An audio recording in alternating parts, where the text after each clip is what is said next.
Avvalambor assalomu alaykum. Hozirda O'zbekistonda futbol juda rivojlandi. Prezidentimiz o'zlari shunga kirishib, yordamlari juda katta bo'ldi. Bu birinchi jahon chempionatimiz, emotsiya taraflash qiyin.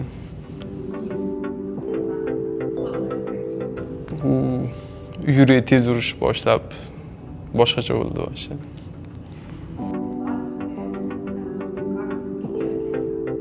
Ishlashda davom etish kerak. Hozir ko'p skautlar kuzatish boshlashdi.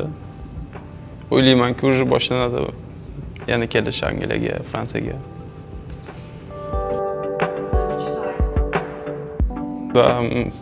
Men yoshlikdan o'zi orzu qilib kelganman. Angliyada o'ynashni, Angliyada top 3 komandada o'ynashni.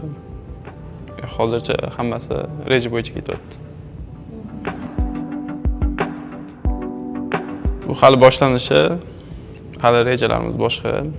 Undan ham yaxshi tanitish. Xudo xolasa, bir o'zim emas, yana bolalar qo'shilishni boshlaydi уже.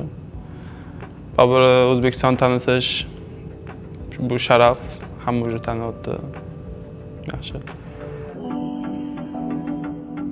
Tartib intizom. Va 4 yildan keyin yana jahon chempionati bor. Unga ham chiqishimiz kerak. Hamma уже motivatsiya olyapti, ko'rishyapti, o'ynasa bo'ladi. Hammada motivatsiya bor. Kuchli komanda deb esda qoladi.